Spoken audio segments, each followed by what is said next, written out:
Sure naman na marami sa atin na hindi lang po basta gaming po ng hanap. Dahil sigurado sa atin guys na marami rin po na gusto po ng camera phone. And yet guys, meron pong overall na decent na specs. Dahil hindi nga lang po basta maganda ang camera ng smartphone na to. Literal po guys. Siya po ang pinakamagandang camera po na mai-recommend ko sa inyo. Dito nga po sa mga mid-range na smartphone ngayon. Habang yung ibang gaming phone po guys sobrang saksakan po ng dami ng mga gaming features. Ito pong si Tecno Camon 50 Ultra. Saksakan din po siya ng dami ng camera features. To the point po na siguradong karamihan po sa mga camera features niya, talagang magugustuhan nyo rin po guys. Yung last year model lang po ng smartphone na to guys, sobrang ganda na po ng camera, especially nga po yung flash snap.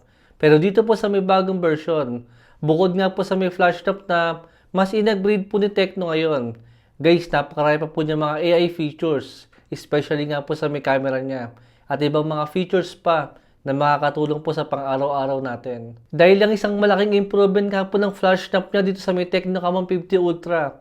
For example guys, yung pipicturean po natin na tatalon or meron pong ibabalibag or may pinipicturean po tayo na mabilis sa bagay. For example guys, hindi nyo po agad napindot or nauna po kayo ng pindot.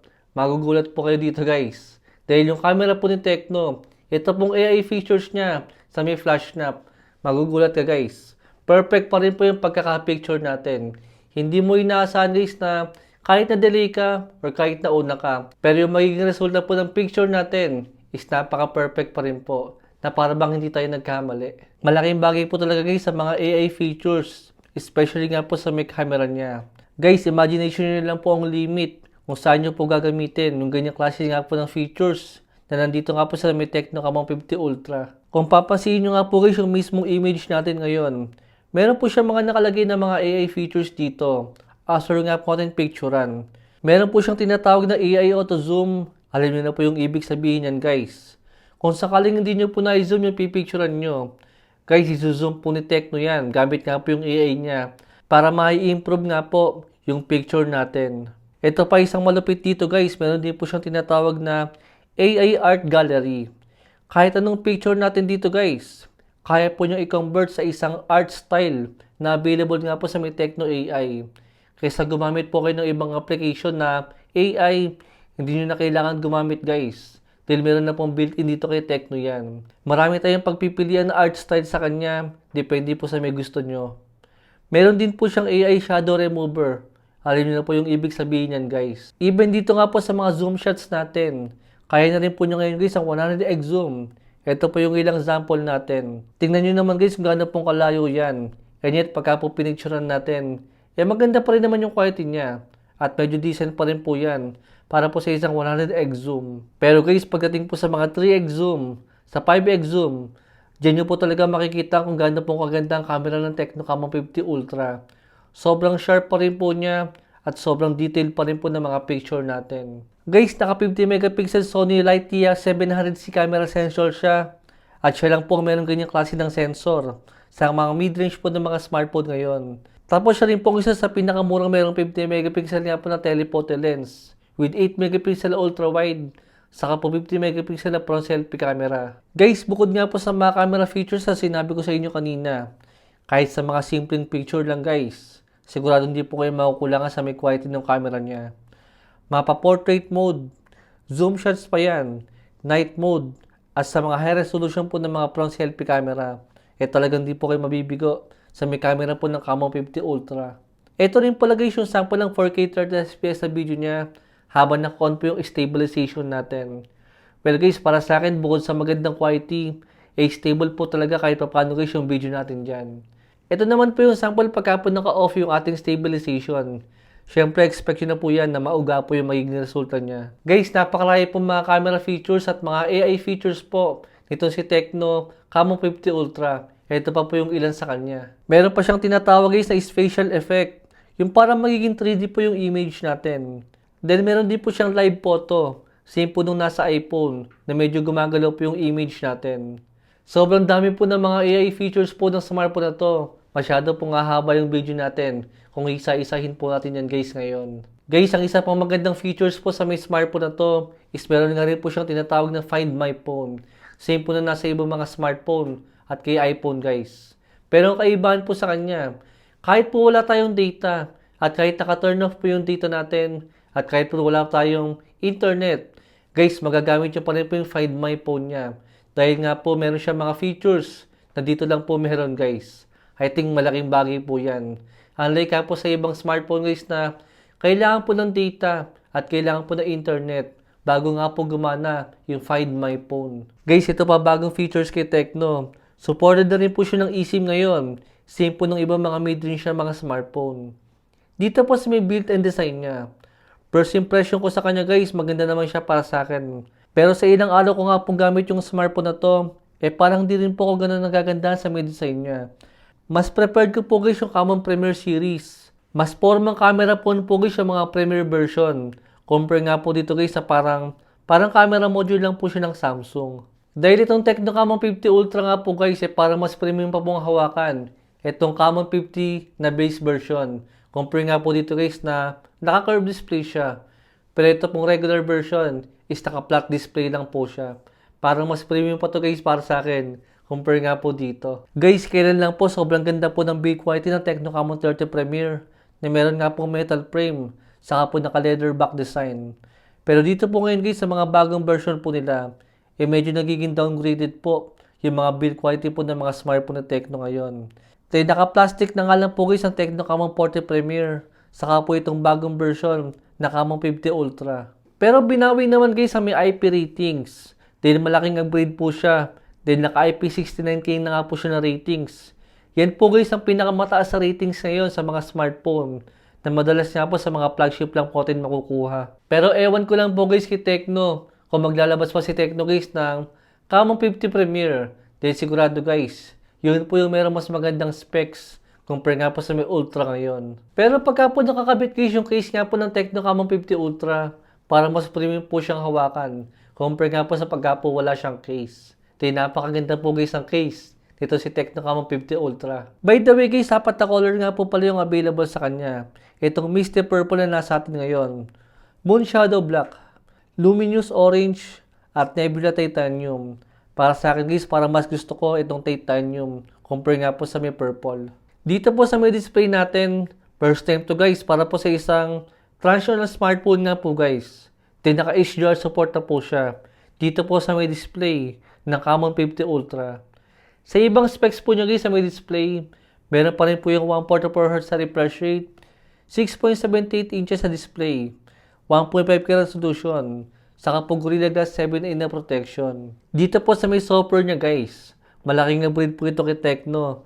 Dahil mas malinis na po yung UI niya at mas marami pa rin customization dito nga po sa may iOS 16. Meron din po siyang pangakong 3 years na Android update. Then meron po siyang 5 years na security update. Itong additional po na left side button nga po niya, is ito po, guys, ang AI assistant nga po ni Tecno na si Ella. Hindi ko alam, guys, kung gumagamit po kayo ng AI assistant. Dahil para sa akin, medyo hindi po ako fan, guys, ng isang AI assistant. Mas okay pa ako, guys, na mag-set po ako ng shortcut button dito nga po sa may additional na button niya para nga po sa mga application na madalas natin gamitin. Sa battery naman niya, guys, meron po siyang 6.5 mAh siya battery. At yan, guys, ang pinakamalaking battery ngayon sa lahat po ng Tecno Camon series. At dito niyo po ma-appreciate, guys, yung malaking battery niya sa may gaming. Dahil para nga po sa isang oras na Mobile Legends, habang naka-mobile data, is nabawasan lang po siya ng 13%. Ibig sabihin, naabutin po siya ng 7 hours sa may non-stop gaming. Maganda naman ang performance siya, guys, kung sakaling Mobile Legends lang po yung madalas nating laruin. Ang problema lang, guys, hindi natin pwedeng baliwalain na itong Tecno Camon 50 Ultra, parang ito lang din po ang Camon 40 Pro 5G. Dahil nga po sa may design niya at sa kanyang processor. Kumbagang malaking lamang nga lang po ng smartphone na to compare nga po sa may last year model na Camon 40 Pro 5G. Is yung kanyang malaking battery at yung kanyang mas better nga po na camera. Ang kaso, guys, ang isang problema naman po ng smartphone na to sa may camera niya. Dahil pagka po kinumpare naman natin siya sa mga Premier version, doon po natin makikita na yung camera po ng Camon 50 Ultra is downgraded po siya.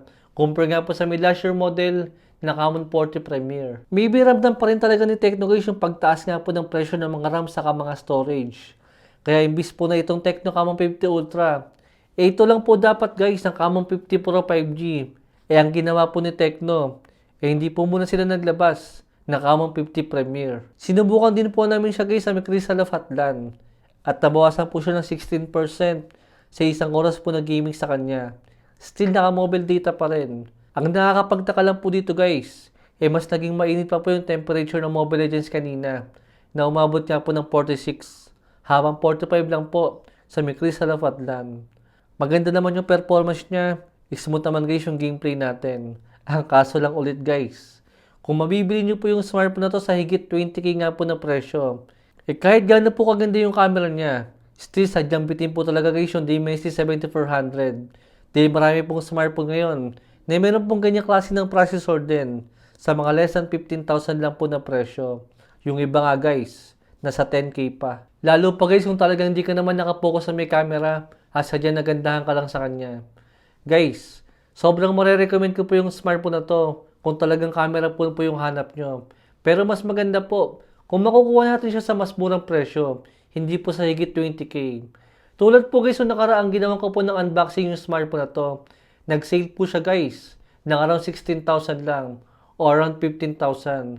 Kung sakaling makikita nyo po yung smartphone na to sa ganung presyo guys, I think okay na po siya. Dahil sobrang ganda po ng kanyang camera. Dahil sigurado naman sa atin guys na mas pipiliin pa rin po yung smartphone na meron pong mas better na processor sa may gaming. Sadya nag-focus lang po talaga si Tecno guys na mas bigyan po tayo ng mga camera features at mga AI features. Dahil talagang camera lover po ang target market ng Camon 50 Ultra ngayon. Hindi po mga gamer guys. Buti na lang po talaga guys na meron pa rin po mga improvements sa kanya. Like nga po ng battery. Compare po sa ibang smartphone na hindi pa rin po ganun kalaki yung battery. Sa katotoong matagal po siyang malobat. Dahil para nga po sa may 4 hours na gaming sa kanya. Mula sa may Mobile Legends kanina, sa may Crystal of Atlan, sa may solo leveling, hanggang dito nga po sa may Legend of Ymir, is nabawasan lang po siya ng 61%. I think hindi na masama yan guys. Dahil sa ibang smartphone nga po, 5 hours lang po yung inaabot nila. Pero dito nga po guys, sigurado po ang 6 hours o 7 hours na gaming. Para nga po sa may 6.5 mAh na battery niya. Pero ang isa po nakakapagtaka dito guys, medyo maganda po yung performance niya sa may Legend of Ymir. Compare nga po sa ibang smartphone na meron pong parehong processor. Dahil para po sa isang oras na gaming sa kanya, maganda po guys yung performance na nakuha namin. At 45 degrees Celsius lang po yung naging temperature niya habang naka-mobile data pa rin. Guys, overall po sa may smartphone na to, okay na okay po yung camera niya. Kasama rin po yung mga AI features niya. Matagal din po siyang malobat at maganda rin po yung kanyang display at malaki rin po yung naging improvement niya sa kanyang software guys. Sadyang yung processor lang po talaga yung nabitin sa may smartphone na to. Pero kung sakali nga po na makikita nyo po sa panahon ng sale na meron po siyang malaking discount, I think dun po sulit yung smartphone na to. Pero kung sakali po na aabot po siya ng higit 20k, medyo hindi ko na po marirecommend yung smartphone na to. Dahil marami na nga po tayo makikitang smartphone sa may higit 20k na presyo. Kumbaga guys, hindi naman ganun ka-level ng Tecno Camon 50 Ultra yung kanilang camera. Pero guys, pagdating naman po sa may performance, makakabili po tayo ng ibang smartphone na meron pong decent na camera, pero mas maganda po yung performance compare nga po kay Tecno. Pero kung sakaling pinakamagandang camera po yung hanap natin sa mga mid-range nga po ng mga smartphone, dito nyo lang po makukuha yan sa may Camon 50 Ultra. Meron po tayong link dyan sa may description natin kung sakaling gusto nyo pong order ng smartphone na to. Palik na lang po yung video natin. Thanks for watching.